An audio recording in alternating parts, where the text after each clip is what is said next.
Bonjour à tous, bonjour bien-aimés dans le Seigneur, bonjour chers frères, chères sœurs. Que la grâce de notre Seigneur Jésus-Christ soit sur chacun.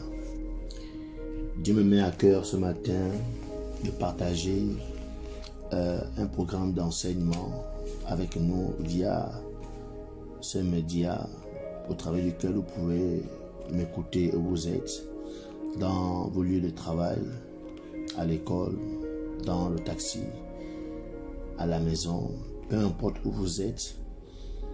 Je crois que le Seigneur nous fera tous du bien en écoutant cet enseignement, ce programme d'enseignement avec différents thèmes que par la grâce de Dieu nous voulons partager au travers de ce média. Que le Seigneur nous bénisse et que le Saint-Esprit nous fasse beaucoup de bien. Seigneur, nous voulons te recommander nos cœurs. Laisse que nos cœurs soient disposés et que ta volonté parfaite soit faite. Alors j'aimerais comme ça parler de la volonté parfaite de Dieu. L'une des choses que nous avons beaucoup constatées dans notre marche chrétienne, c'est qu'il y a beaucoup d'enfants de Dieu qui n'expérimentent pas la volonté de Dieu. Et on peut le constater du fait que beaucoup de chrétiens sont frustrés, beaucoup de chrétiens sont aigris, beaucoup de chrétiens sont malades, malades dans leur âme, malades dans leur cœur, malades physiquement, du fait qu'ils ne voient pas ces promesses de Dieu s'accomplir dans leur vie, ils ne voient pas tout ce qui est dit dans la Bible se manifester dans leur vie, ils ne voient pas tout ce qu'on leur dit, toutes ces prophéties qui sont annoncées sur leur vie se manifester. Et j'aimerais ce matin souligner un fait, d'accord, que beaucoup ignorent ou bien que nous refusons de considérer, c'est que Dieu a une volonté parfaite pour nos vies, ok, et nous devons prendre conscience de cette volonté parfaite. Malheureusement, la Bible nous dit que nous avons affaire à un ennemi. Un ennemi qui est le diable. Et en tant que chrétiens, nous devons le comprendre, le savoir. Ça nous permet d'avoir une certaine position, une certaine attitude, avoir la connaissance que nous sommes en guerre, que la vie n'est pas rose lorsqu'on est en guerre. Lorsqu'on est en guerre, tout ne coule pas comme on veut, tout ne nous caresse pas. Lorsqu'on est en guerre, on est en alerte. À tout moment, une balle peut surgir. À tout moment, les ennemis peuvent apparaître. Donc lorsqu'on est en guerre, on a toujours notre arme en main. Lorsqu'on est en guerre, même lorsqu'on est endormi, on dort avec notre arme. Donc, un des pièges dans lequel beaucoup de chrétiens tombent, que nous tombions souvent, c'est que nous voulons nous sentir trop à l'aise, trop relax, en oubliant que nous avons un ennemi. Et la Bible dit qu'il est comme un lion rugissant, d'accord? Il rôde autour de nous, il cherche juste une occasion, un moyen de faiblesse, un moment de distraction, un moment inattendu, le diable nous frappera. Et malheureusement, l'une des raisons pour lesquelles beaucoup d'enfants de Dieu ne sont pas dans la volonté parfaite de Dieu, c'est parce que justement le diable les a détournés de la volonté parfaite de Dieu. C'est pourquoi j'aimerais nous exhorter ou nous enseigner sur comment démasquer le diable afin de rentrer dans la volonté parfaite de Dieu. Comment le chrétien peut démasquer le diable afin de rentrer dans la volonté parfaite de Dieu. Donc, vous devez comprendre que le diable ne viendra jamais à nous à visage découvert. Jamais vous ouvrez la porte à un individu et vous verrez le diable physiquement ou bien personnellement apparaître devant votre porte vous disant Je suis arrivé chez toi pour détruire ta vie. Je suis arrivé chez toi pour nuire à ton existence, pour nuire à ta famille. Jamais. Le diable ne vient jamais à visage découvert. La Bible dit de lui qu'il est rusé. Qu'il est rusé. Qu'il est rusé. Ça veut dire que l'arme que le diable utilise contre les enfants de Dieu, c'est la ruse. C'est la ruse. Et lorsqu'on parle de ruse, on parle de manigance. On parle de prendre des apparences. On parle de se masquer. Et la vérité est que la plupart de ceux qui se retrouvent dans la volonté imparfaite de Dieu, ou la volonté permissive de Dieu, ou la plupart de tous ceux qui sortent de la volonté parfaite de Dieu, ce sont des personnes qui ont été frappées par la ruse du diable. Le diable a pris une apparence et ils ont suivi cette apparence du diable. Et cette apparence les a fait seulement sortir de la volonté parfaite de Dieu. Parce que tout ce que nous faisons, nos choix, nos décisions déterminent les chemins que nous empruntons. Quand tu t'es réveillé ce matin, tu as décidé de porter une tenue et non pas l'autre. En sortant ce matin, vous avez décidé de prendre votre transport à un endroit bien spécifique. C'est une décision. Donc, les différentes décisions que nous prenons déterminent l'emprunter. Et ces chemins que nous empruntons sont des voies. Et ces voies nous conduisent quelque part. Donc, tout ce que le diable a à faire pour nous sortir de la voie de Dieu, pour nous sortir de la volonté parfaite de Dieu, qui est la destination finale, c'est de nous amener tous les jours à prendre des mauvaises décisions, à faire des mauvais choix par sa ruse. Aucun enfant de Dieu ne veut finir sa vie hors de la volonté de Dieu. Aucun enfant de Dieu ne veut vivre sa vie hors de l'enfant, hors de la volonté de Dieu.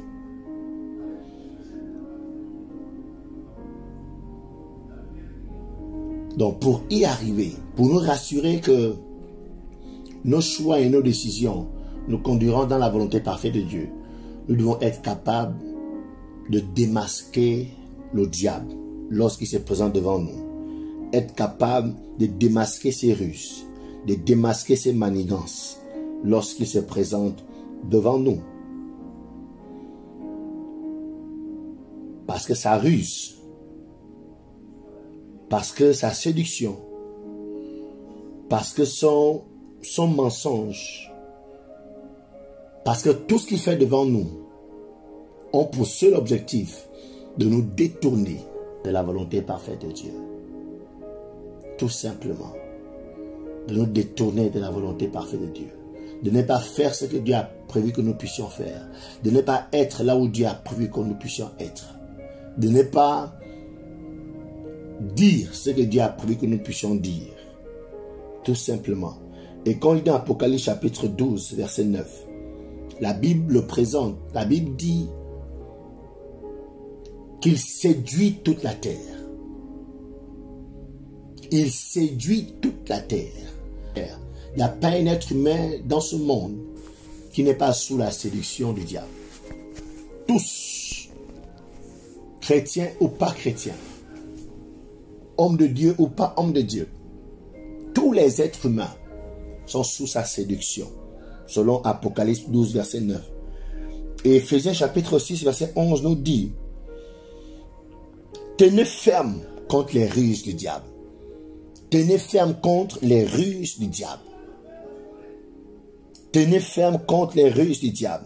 2 Corinthiens 11, 14 dit: il se déguise en ange de lumière. Donc nous voyons ici que nous devons à tout prix démasquer le diable, parce que le diable se présente toujours à nous sous un masque, sous une apparence, dans le but de nous détourner. Et cette apparence, c'est son arme contre les enfants de Dieu, contre les êtres humains. Cette arme qui est la ruse. Dans Luc chapitre 4, vous pourrez lire tout le chapitre, mais le verset qui nous intéresse, le verset 3. Dans cette partie de la Bible, nous pouvons voir Jésus dans une période critique, dans une phase critique, dans un tournant de sa vie, dans un tournant de sa destinée. Jésus est sorti du Jourdain. La Bible dit qu'il fut rempli de l'Esprit, il est parti dans le désert, où il passa 40 jours et 40 nuits dans le but de rechercher la volonté de Dieu. Combien sont ces chrétiens qui passent des nuits et des nuits, des années à prier pour que la volonté de Dieu soit faite dans leur vie. Et la Bible nous dit là que c'est Jésus qui allait. Il a fait 40 jours et 40 nuits où il ne mangea point. Pourquoi? Parce qu'il voulait à tout prix être dans la volonté de Dieu. Il voulait à tout prix que seule la volonté de Dieu s'accomplisse dans sa vie. C'était sa prière, c'était sa quête. Que la volonté de Dieu soit faite dans sa vie. Mais ce qui est extraordinaire, c'est que dans cette quête de la volonté de Dieu, celui qui a apparu à Jésus, ce n'est pas Dieu. Celui qui a apparu à Jésus, ce n'est pas un ange de Dieu. Celui qui a apparu à Jésus dans cette quête de la volonté de Dieu, c'est le diable.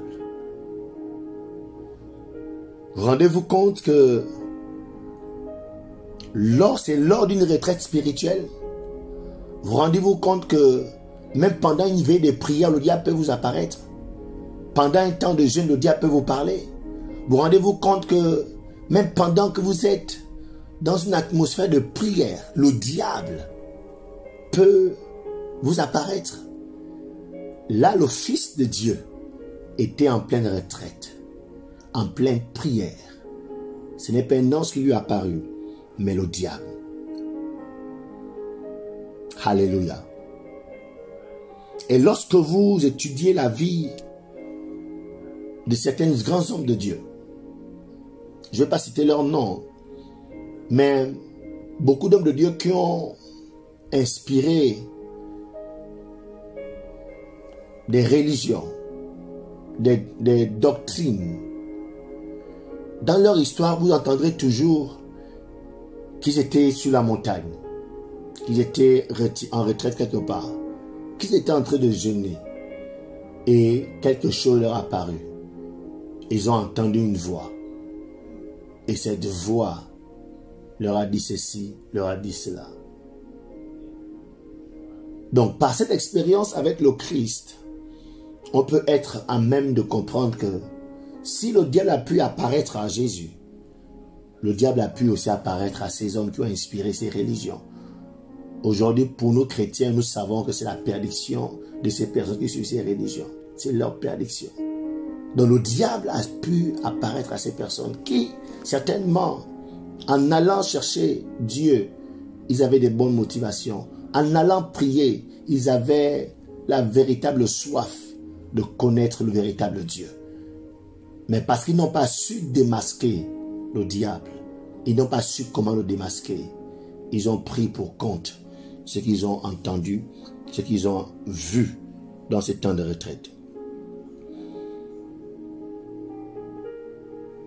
Donc l'apparition du diable au Seigneur, l'apparition du diable au Seigneur Jésus doit nous faire comprendre une chose. C'est que le diable ne respecte personne. Le diable ne respecte personne. S'il a apparu au Fils de Dieu, lui qui était sans péché, c'est qu'il peut aussi vous apparaître. C'est que il vous a même déjà apparu. Maintenant, j'aimerais par la grâce de Dieu juste nous enseigner comment le démasquer. Parce que il peut nous apparaître. Il peut apparaître à tout le monde. Il peut parler à tout le monde. Il peut donner des visions à tout le monde. Il peut donner des convictions à tout le monde. Maintenant, comment le démasquer? Parce que ce sont ces mêmes voix que Dieu utilise pour nous parler. Nous devons être à même de savoir quand c'est Dieu qui nous parle et quand ce n'est pas Dieu qui nous parle. Donc, d'où l'importance de ce sujet. comment démasquer le diable. Comment démasquer le diable. Et vous verrez que dans l'histoire avec Jésus, le diable a fait 3 grandes propositions au Seigneur. Et dans l'histoire de l'humanité, ces 3 grandes propositions restent d'actualité. C'est-à-dire le diable continue à détourner les êtres humains, à détourner même les enfants de Dieu, à détourner même certains hommes de Dieu par ces 3 choses. Jusqu'à aujourd'hui. Il continue toujours à gagner le cœur de beaucoup par ces 3 choses. Peu importe ton rang social, peu importe ton âge, peu importe ton niveau spirituel, peu importe ton intelligence, le diable, il sait comment faire pour nous gagner. Le diable, il sait ce qu'il peut nous présenter pour nous détourner. Mais nous devons être à même de savoir le démasquer. Parce que si je suis un homme marié, si je n'ai pas appris vraiment à connaître mon épouse, à vraiment connaître en profondeur mon épouse, une femme peut se masquer et arriver disant que c'est elle mon épouse. Si je n'ai pas appris, je prendrai cette femme et j'irai avec elle. Ça veut dire que dans notre conscience,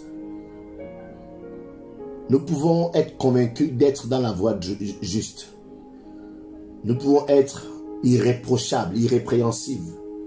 Parce que nous sommes convaincus que le chemin que nous avons emprunté, la personne que nous avons embrassée, le choix que nous avons fait, que c'est le choix de Dieu. Pourquoi? Parce que ce choix a l'apparence. Ce choix a porté le vêtement de Dieu. Et nous sommes convaincus que nous avons affaire à Dieu. Alors que derrière ce vêtement, c'est le diable. Derrière ce visage, c'est le visage du diable. Aujourd'hui, le diable a réussi à duper le monde occidental, principalement l'Europe. Il y a une catégorie de personnes en Europe qui ne croient carrément pas à l'existence d'un Dieu, qui ne croient carrément pas à l'existence du diable. Donc, ils vivent leur vie à fond, expérimentant toutes sortes de choses. Le diable les a gagnés par la ruse. D'autres catégories qui, eux, croient qu'il y a un Dieu et qu'il y a un diable. Mais le diable les a tellement gagnés qu'ils ont fait le choix de choisir le diable. Et font même les cultes au diable. Et sont prêts à aller passer l'éternité avec le diable. Pourquoi? Parce que la ruse du diable est tellement forte qu'elle a réussi à corrompre les hommes que Dieu a créés à son image. Les hommes pour lesquels Dieu avait mis en leur esprit un dessein glorieux. L'or, l'argent et les plaisirs sont ces armes puissantes que le diable continue d'utiliser. L'or, l'argent, les plaisirs de ce monde. Le diable continue à s'appuyer, à présenter ces choses aux êtres humains pour les gagner, pour les détourner des voies de Dieu. Aujourd'hui, il utilise ces choses pour captiver l'esprit des êtres humains. Voyez-vous que c'est derrière ce masque que le diable trompe. Derrière ce masque de la gloire, derrière ce masque de l'argent, derrière ce masque des plaisirs, derrière ce masque des voyages, que le diable se cache. Il y a une histoire en ce moment qui frappe les réseaux sociaux. Des influenceuses qui se retrouvent à se suicider à Dubaï. Pourquoi elles se suicident? Pourquoi elles sont prêtes à se donner la vie? C'est parce qu'au départ, on leur a présenté la gloire. Au départ, on leur a présenté les richesses. On leur a présenté des grands plaisirs. On leur a présenté des hôtels 5 étoiles. On leur a présenté des yachts. Mais derrière ces plaisirs, il y avait le visage du diable. Et quand elles sont arrivées et qu'elles ont vu ce qui était derrière ça, elles n'ont pas pu supporter.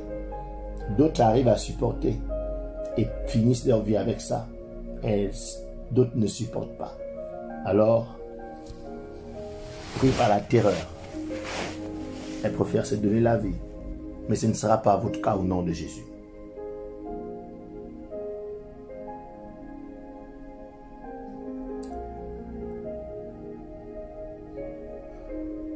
Donc, le diable réussit à gagner beaucoup de personnes.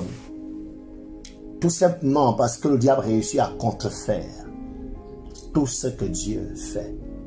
C'est pourquoi c'est une âme trop puissante. Parce qu'il réussit pratiquement à contrefaire tout ce que Dieu fait. Il réussit. Les amis, le diable peut vous ouvrir des portes. Les amis, le diable peut vous tromper. Comme il a réussi à tromper jusqu'à aujourd'hui des milliers et des milliers de personnes. Le diable peut vous ouvrir une porte dans un travail. Le diable peut vous ouvrir une porte dans une connexion. Comme il peut aussi garder cette porte fermée. Il peut te donner un emploi. Il peut t'amener dans une certaine gloire. Dans Apocalypse chapitre 3, verset 7. La Bible nous dit que c'est Dieu qui ouvre et personne ne peut fermer. Ça veut dire quoi? Ça veut dire que Dieu ouvre les portes. Le diable aussi ouvre les portes. Donc du coup, l'enfant de Dieu qui est dans un besoin d'emploi par exemple, ou dans un besoin de mariage, ou dans un besoin de voyage, ou dans un besoin, une aspiration à la prospérité. On sait que Dieu ouvre les portes pour le travail. Mais le diable, qu'est-ce qu'il fait? Il va vite ouvrir une porte avant que la porte de Dieu ne s'ouvre, pour te détourner de la vraie porte de Dieu. Donc si tu n'as pas réussi à démasquer le diable, tu vas te précipiter vers cette porte. Et là, tu vas te retrouver dans un chemin, dans une destination sans retour. Donc d'où l'importance de savoir comment démasquer le diable. Alléluia. Alléluia. Si Dieu ouvre une porte pour vous, si c'est l'Éternel qui est derrière l'ouverture d'une porte, assurément, aucune force sorcelérique ne peut la fermer. Parce que lorsque l'Éternel ouvre, rien ni personne ne peut fermer. Rien ni personne ne peut empêcher. Donc nous voulons, aujourd'hui, je voudrais dans cet enseignement que chacun puisse reconnaître ou bien identifier à chaque fois que le diable mettra ses pièges devant lui, à chaque fois que le diable viendra avec ses mensonges, à chaque fois que le diable viendra avec ses tromperies, à chaque fois que le diable viendra avec sa ruse, vous devez être capable d'identifier, de reconnaître que là, cette porte, c'est le diable. Cette voix, c'est le diable. Cette personne, c'est le diable qui est derrière. Alors je refuse de m'engager dans cette voie.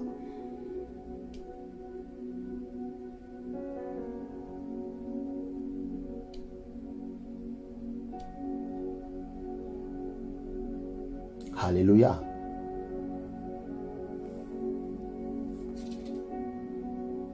Donc je voudrais insister. Prenons conscience de cette réalité. Le diable, n'attendez jamais le diable qui vienne face à vous pour vous affronter. N'attendez jamais le diable qui fonce straight devant vous pour vous atteindre. N'attendez jamais le diable lorsque vous êtes en train de prier à l'église à une veille de prière. N'attendez jamais le diable lorsque vous êtes entouré des frères et des sœurs dans l'église. N'attendez jamais le diable, n'espérez pas qu'il va arriver lorsque vous serez en train de jeûner pour chercher la face de Dieu. Parce qu'il sait, la Bible dit que celui qui est en nous est plus fort que celui qui est dans le monde. Il sait qu'il ne pourra jamais résister s'il vient face à toi. C'est pourquoi il frappe toujours par l'arrière. C'est pourquoi, à l'image des terroristes, ils se déguisent. Ils prennent d'autres identités.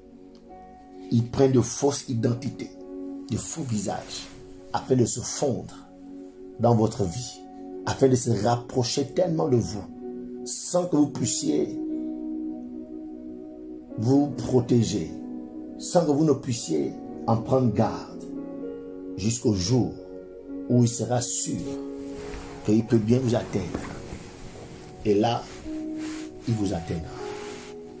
Dans Éphésiens 6, 11, la Bible dit, tenez ferme contre les ruses du diable. Tenez ferme contre les ruses du diable. Et comme je disais en introduction, la ruse, la tromperie, le mensonge sont donc les armes ultimes du diable. Alléluia. Donc ça veut dire que lorsque nous combattons le diable, c'est bon de prier des combats spirituels. C'est bon de faire des prières de renversement. C'est bon d'envoyer le feu au diable. Mais la vérité est que le diable combat par la ruse. Donc lorsque par exemple les États-Unis se lèvent pour aller bombarder l'Irak, pour aller bombarder l'Iran, pour aller bombarder tous ces pays islamistes, parce qu'ils veulent éradiquer le terrorisme. Les terroristes ne sont pas là-bas. Les terroristes ne se manifestent pas pour dire « Ok, on va tous combattre ». Lorsqu'ils sont en train de bombarder, tout ce que les terroristes font, c'est juste se cacher. S'enfuir, se cacher. Jamais ils ne sortiront pour dire on va attaquer, on va contre-attaquer. Parce qu'ils connaissent que les États-Unis sont plus puissants qu'eux. Le diable sait que nous les chrétiens, nous sommes plus puissants que lui. À cause de celui qui est en nous.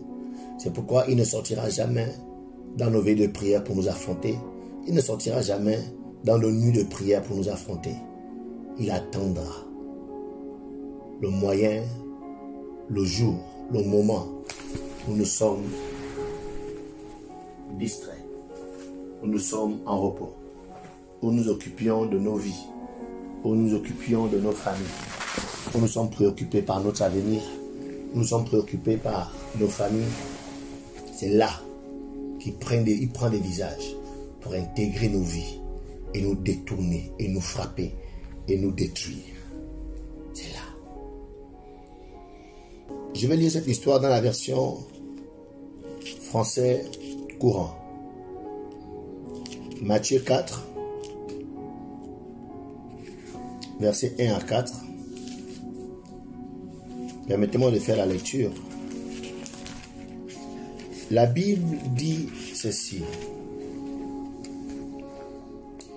Ensuite, l'Esprit de Dieu conduisit Jésus dans le désert pour qu'il soit tenté par le diable. Après avoir passé 40 jours et 40 nuits sans manger, Jésus eut faim. Le diable, le tentateur, s'approcha de lui et dit, « Si tu es le Fils de Dieu, ordonne à ces pierres de se changer en pain. » Verset 4, Jésus répondit, « L'Écriture déclare, l'homme ne vivra pas de pain seulement, mais de toute parole qui sort de la bouche de Dieu. »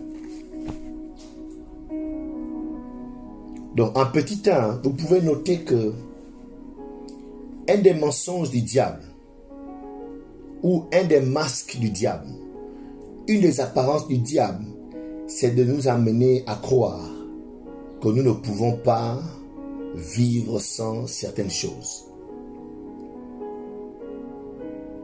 il va mettre dans notre cœur, il va mettre dans notre pensée que nous avons absolument besoin de telle ou telle chose pour être heureux. Nous avons absolument besoin de telle ou telle action pour être heureux. Nous avons absolument besoin de tel ou tel travail, de tel ou tel type d'homme, de tel ou tel dossier, de tel ou tel diplôme, de tel ou tel travail, de tel ou tel voyage pour être heureux. C'est un de ces masques. Donc si je n'ai pas un mari, par exemple pour une jeune femme, cette dernière va être convaincue qu'elle est malheureuse, que sa vie a échoué. Mais c'est une tromperie du diable qui a mené beaucoup de personnes à croire que parce qu'elles ne sont pas mariées, elles ont échoué. Parce qu'elles ne sont pas mariées, alors elles sont appelées à être malheureuses. Parce que je n'ai pas un enfant, alors je suis malheureux. Parce que je n'ai pas une maison, alors ma vie ne va pas bien. Alors je ne peux pas vivre. Mais comprenez aujourd'hui que lorsque cette émotion, cette pensée hante votre esprit, c'est une tromperie du diable. Si je n'ai pas cette voiture, si je n'ai pas cette robe, si je n'ai pas cette chaussure, je suis malheureux. C'est un masque. Lorsque cette émotion vous hante, comprenez dès aujourd'hui qu'il s'agit simplement du masque du diable. Que c'est le diable qui est derrière ce masque. Alléluia. Heureusement, la Bible nous dit que Jésus a dit la vérité. Jésus a répondu et c'est cette réponse qui est la vérité. C'est cette réponse qui est la vérité dans cette conversation avec le diable. La vérité est que l'homme ne vivra pas seulement de pain. Donc ça veut dire que oui, la voiture est importante. Oui, avoir un mari ou une femme est important. Oui, avoir des enfants, c'est bien, ça contribue au bonheur. Mais ce n'est pas seulement ça là qui fait vivre les gens. Ce n'est pas seulement ces choses qui font que je sois en vie. Et il ajoute en disant, mais l'homme vivra de toute parole. Ça veut dire que la chose la plus essentielle dans la vie d'un chrétien, c'est d'avoir la parole de Dieu dans sa vie. Si je n'ai pas la parole de Dieu, si j'ai la parole de Dieu et je n'ai pas de maison, gloire à Dieu. Si j'ai la parole de Dieu et je n'ai pas de voiture, si j'ai la parole de Dieu et je n'ai pas de mari, si j'ai la parole de Dieu et je n'ai pas d'enfant, c'est l'essentiel. Mais c'est le contraire qui est dramatique.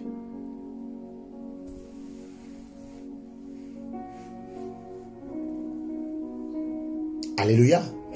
Donc, mon bonheur ne vient pas du fait que je sois marié. Mon bonheur ne vient pas du fait que j'ai une voiture. Mais le fait d'avoir une voiture contribue à mon bonheur. Mais n'apporte pas le bonheur, mais vient contribuer. Ça veut dire que je suis déjà heureux, mais la voiture vient ajouter, vient contribuer le bonheur. Ce qui procure le vrai bonheur de ma vie, c'est la parole de Dieu dans ma vie. C'est le fait d'avoir la parole de Dieu dans ma vie. C'est elle qui est la source de mon bonheur. Et tout le reste vient juste contribuer. Ici, au verset 2 de Matthieu 4, Jésus vient de passer 40 jours et 40 nuits sans manger. 40 jours et 40 nuits sans manger. Sans manger. Et la Bible dit, précise qu'à la fin, il eut faim. Il a eu faim. Et la faim, si la Bible le précise, parce que la faim est un besoin naturel. C'est tout à fait naturel. C'est tout à fait normal d'avoir faim.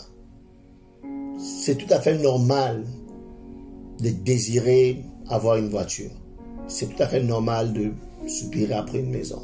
C'est tout à fait normal de penser, de rêver avoir une femme, avoir un foyer, avoir des enfants. Ce sont des besoins simplement naturels. Ok? Mais le diable prend ces besoins naturels et les présente comme des besoins essentiels de nos vies. les présente comme étant, si tu n'as pas ça, tu n'es rien. Si tu n'as pas ça, ta vie ne vaut rien. Ta vie est foutue. C'est ça.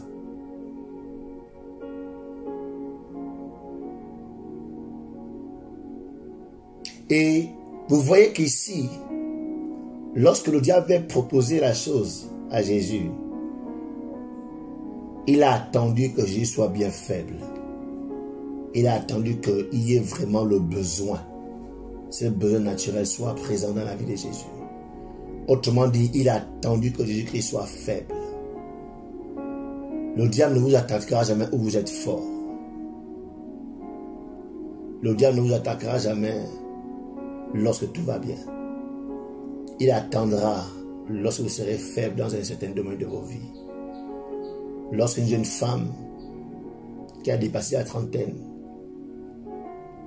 entrée vers la quarantaine, jusqu'à présent, ça ne te dérangeait pas trop de venir à l'église.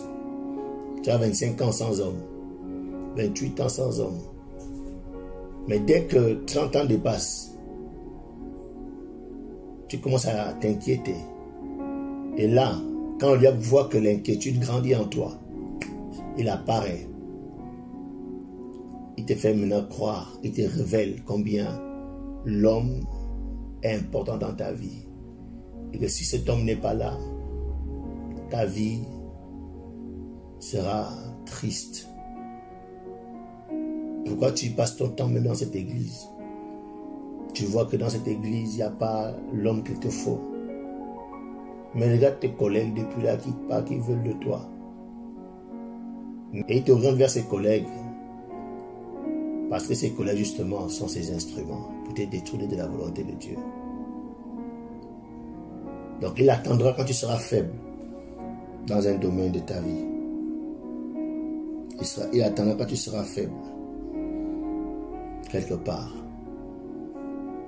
pour te présenter une proposition. Et cette proposition, c'est un besoin naturel. Dans Matthieu 6, la Bible nous exhorte de ne pas nous inquiéter de nos besoins. Un des pièges dans lequel beaucoup d'enfants de Dieu tombent, c'est l'inquiétude.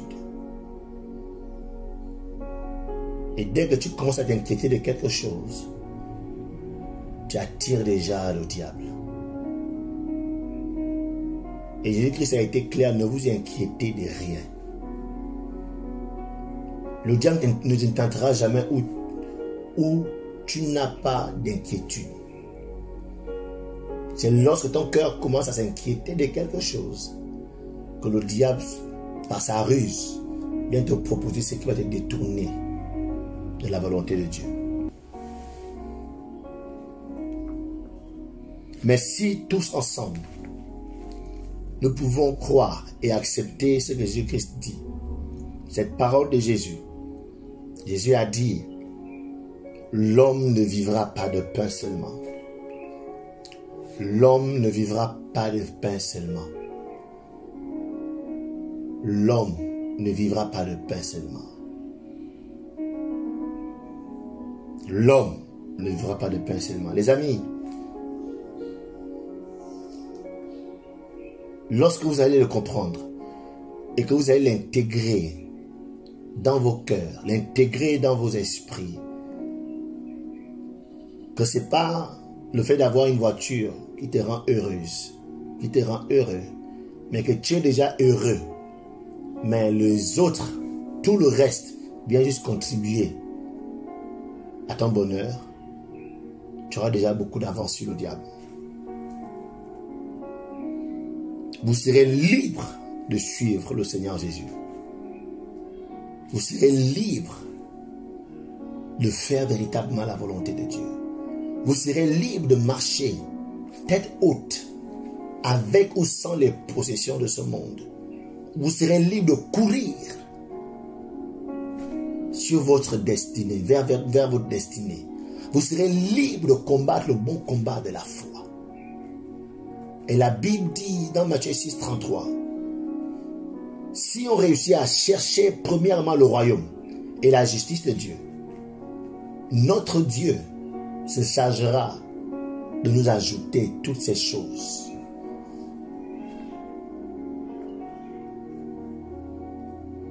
Donc, apprenons à répondre au diable que sans la voiture, je suis heureux. Apprenons à répondre au diable. Sans un mari, sans une femme, je suis heureux. Apprenons à répondre au diable que sans ce diplôme, je suis heureux. Apprenons à répondre au diable que sans ce montant d'argent, je suis heureux. Apprenons à répondre. Jésus a répondu au diable. L'homme ne vivra pas de pain seulement, mais de toute parole qui sort de la bouche de Dieu. Alléluia. Alléluia. Yes. Donc n'acceptez plus que pour être heureux, que pour vivre, vous avez besoin de certaines choses. N'acceptez plus ça. Ce n'est pas vrai. C'est une ruse du diable que de le croire. Tu peux vivre sans avoir cette paire de chaussures.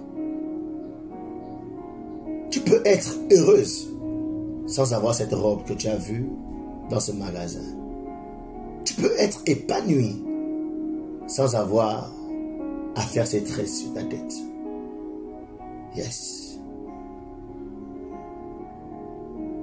Dieu, lorsqu'il t'a créé, il t'a créé sans les mèches. Il t'a créé sans le tissage. Il t'a créé sans le rouge à lèvres. Il t'a créé sans ses talons. Et il a dit que tu es une créature merveilleuse. Pourquoi tu penses que c'est en ayant le tissage que tu seras merveilleuse? Pourquoi tu crois que c'est en ayant ce jean, ce pantalon, que tu seras merveilleux? Tu es une merveilleuse créature avant de mettre ces artifices sur ton corps. Alléluia. Alléluia. Yes. Donc le jour que tu as de quoi prendre ta t-shirt, tu le prends. Gloire à Dieu. Le jour que tu ne peux pas aussi le prendre, tu ne le prends pas. Mais tu restes tout de même heureux, concentré sur ce que Dieu a prévu de faire dans ta vie. On continue notre histoire dans Matthieu chapitre 4. Et ça va nous amener au deuxième point. Matthieu 4, verset 5. Qui est la deuxième tentation que le diable adresse aux hommes pour les détruire de la volonté de Dieu. La deuxième arme du diable, ou bien la deuxième ruse du diable. Verset 5. Alors le diable l'emmena jusqu'à Jérusalem, la ville sainte, le plaça au sommet du temple et lui dit: si tu es le Fils de Dieu, jette-toi en bas, car l'Écriture déclare: Dieu donnera pour toi des ordres à ses anges, et ils te porteront sur leurs mains pour éviter que ton pied ne heurte une pierre. Jésus lui répondit: l'Écriture déclare aussi: ne mets pas à l'épreuve le Seigneur. La deuxième ruse que le diable utilise pour détenir les gens de la volonté de Dieu, c'est lorsque les êtres humains, les chrétiens, cherchent à tout prix à démontrer la présence de Dieu dans leur vie. C'est lorsque tu es déjà spirituel, lorsque tu es déjà homme de Dieu, lorsque tu sers déjà Dieu, lorsque tu fais des choses avec Dieu.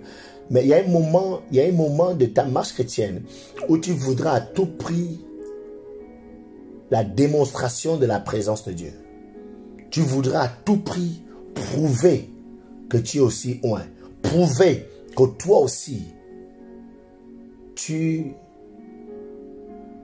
peux faire des grandes choses avec Dieu. Il dit à Jésus: si tu es fils de Dieu, saute pour le prouver. Si tu es chrétien,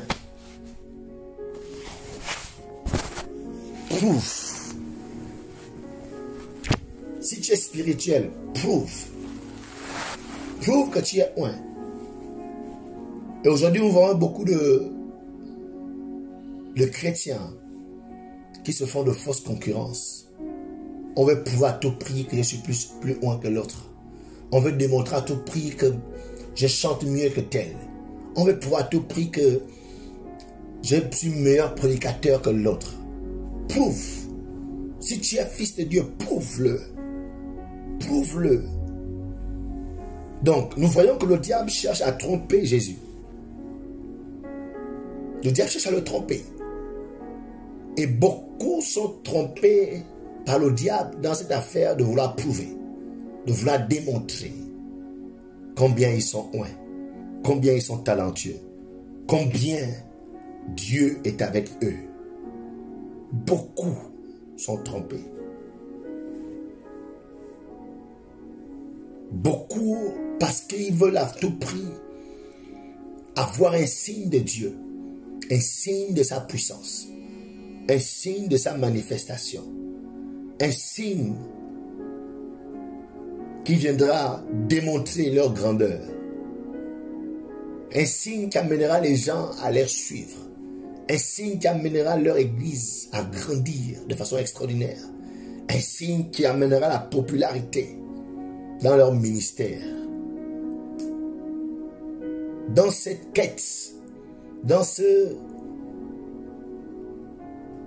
envie de démontrer Dieu dans notre vie, le diable apparaît. Il vient nous suggérer des choses. Il vient nous faire il met devant nous des personnes. Yeah.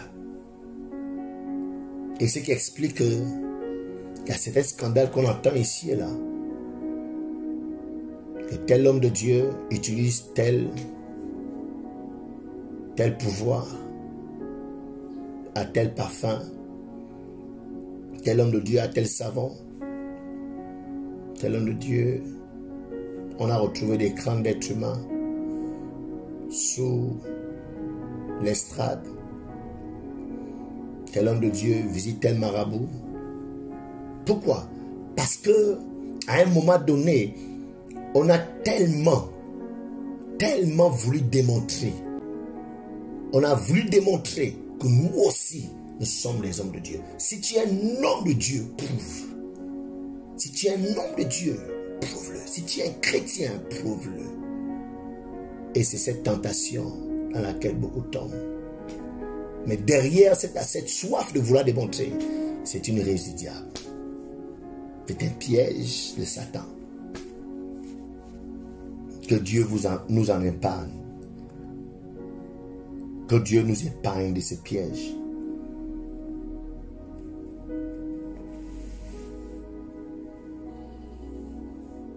Alléluia. Alléluia.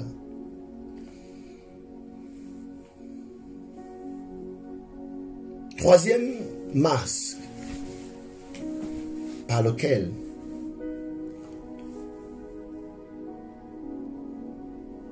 le diable trompe beaucoup de chrétiens. Matthieu 4, versets 8 à 10. Verset 8, il dit: le diable l'emmena encore sur une très haute montagne, lui fit voir tous les royaumes du monde et leur splendeur, et lui dit: je te donnerai tout cela si tu te mets à genoux devant moi pour m'adorer. Alors Jésus lui dit: va-t'en, Satan, car l'Écriture déclare: adore le Seigneur ton Dieu et ne rends de culte qu'à lui seul.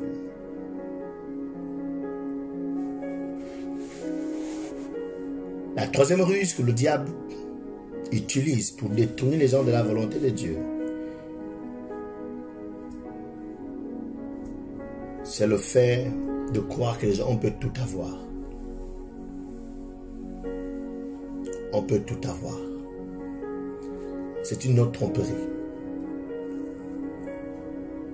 Peu importe qui tu es, talentueux comme tu es, tu ne pourras jamais tout avoir dans ce monde. C'est pourquoi on doit apprendre, on doit avoir un esprit de contentement. Nous devons apprendre à nous contenter de ce qu'on a et apprécier ce qu'on a, sans pour autant forcément désirer ce qui est loin de nous. Ce qu'on a, apprenons à nous contenter, parce qu'on n'aura jamais tout ce qui nous entoure. On n'aura jamais tout ce qui nous entoure. C'est une tromperie du diable. En tout cas, pas dans ce siècle, pas dans ce monde-ci. Voyez la réponse de Jésus.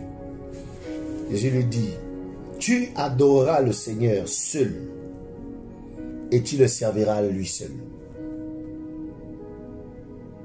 Donc, tout ce qui t'empêche de servir Dieu, et vraiment,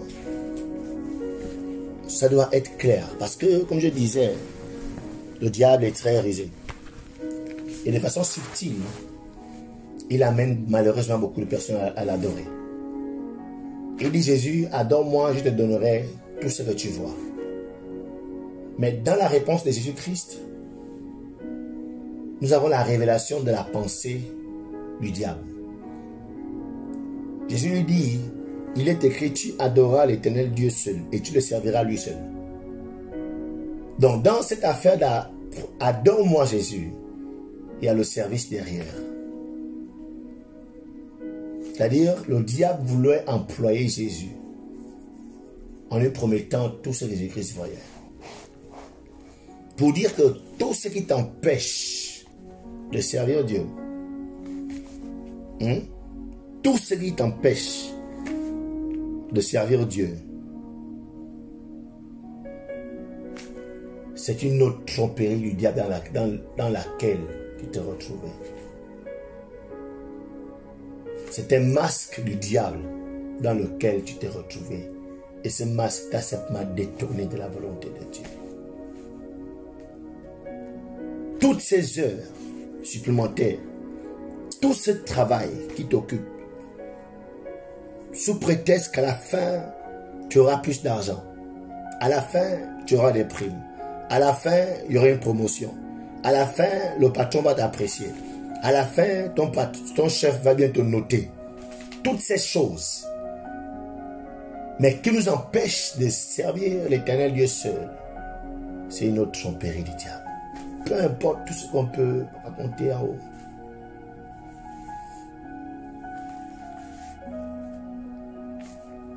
Travaille plus. Et comme les autres, tu pourras t'acheter une maison. Je ne suis pas contre le fait de travailler dur. Je ne suis pas contre le fait de travailler longtemps. Mais si ton travail t'empêche maintenant de servir Dieu, ce travail est une tromperie du diable. Parce qu'en même temps, c'est Dieu qui dit que la main diligente dominera. Ça veut dire que le travail est un principe divin. Et comme je disais au début, le diable a réussi à tout falsifier de Dieu. Alors il présente aussi le travail chez cette personne comme un moyen de prospérer, un moyen de succès. Mais dès que ce travail t'empêche de servir Dieu, puisqu'il est question pour nous de démasquer le diable, dès qu'un travail, dès ce que tu fais, t'empêche maintenant de servir Dieu, fais une pause. Le diable est en train de te tromper. Un jour, Jésus-Christ s'est retrouvé dans une situation embarrassante où il fallait nourrir 5000 personnes. C'était assez embarrassant, assez complexe. Il est en train de prêcher, des milliers de personnes se sont rassemblées autour de lui. Et ces personnes étaient loin de la ville. Et l'heure était avancée, ils avaient faim. Comment nourrir ces 5000 personnes? C'était assez compliqué. Alors il va demander à un de ses disciples, Philippe, qu'est-ce qu'on a avec nous pour nourrir ces personnes? Qu'est-ce qui est disponible? Philippe va répondre en disant, on a 5 pains et 2 poissons. Les amis, vous n'avez pas besoin d'avoir 1 milliard dans le compte pour prouver la puissance de Dieu.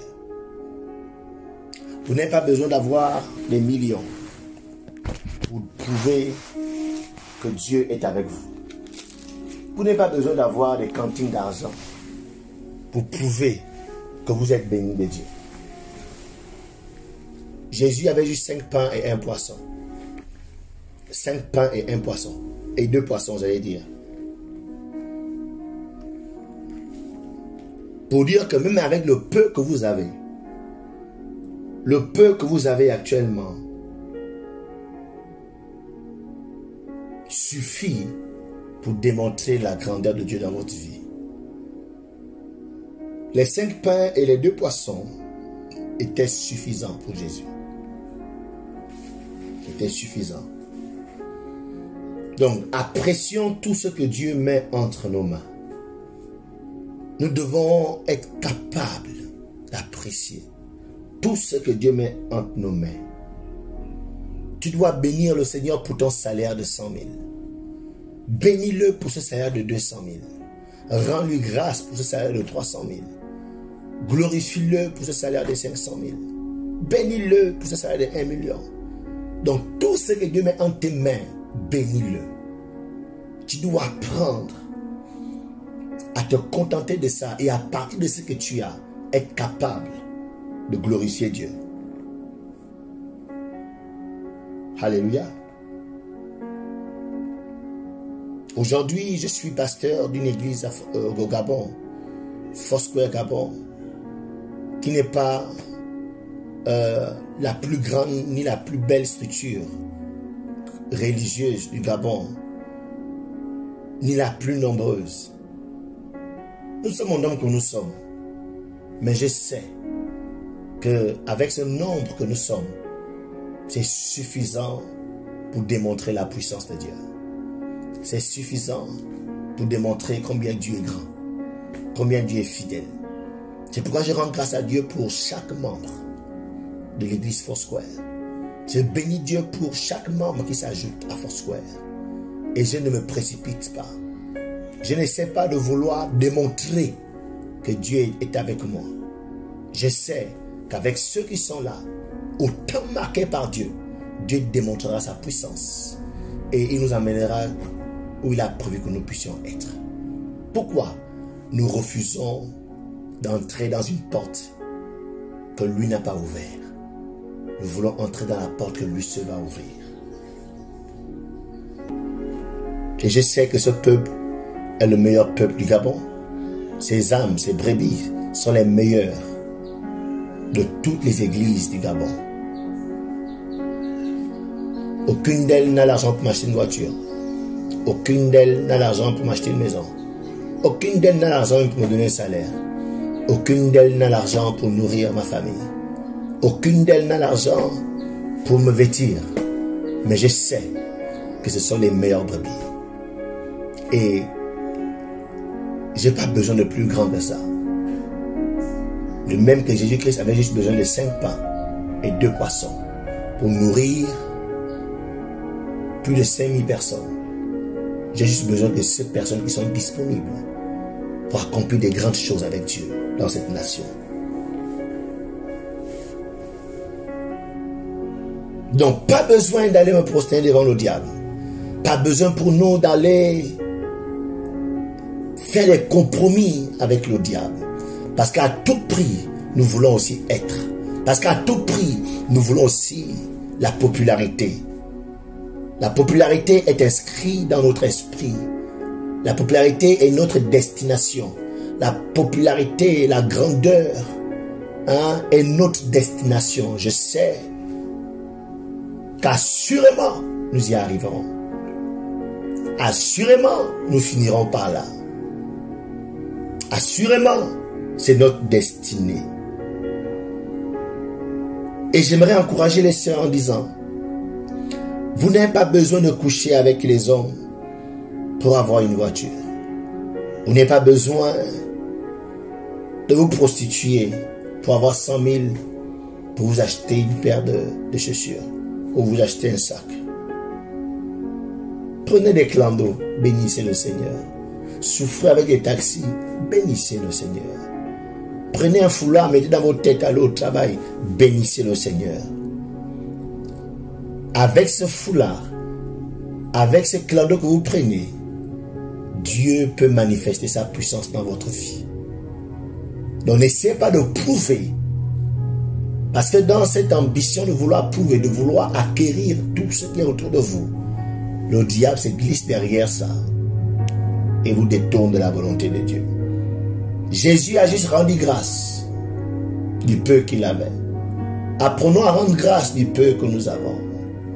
Apprenons à rendre grâce de l'église que nous avons.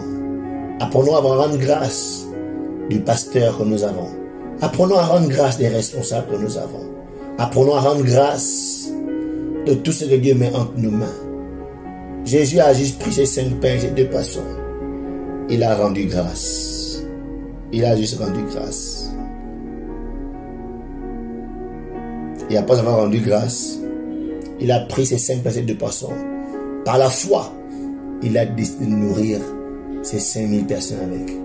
Et la Bible dit que ils ont tellement mangé, les 5000 personnes, rassasiées, au point où il y avait encore un reste. Les gens ont fait des emportés.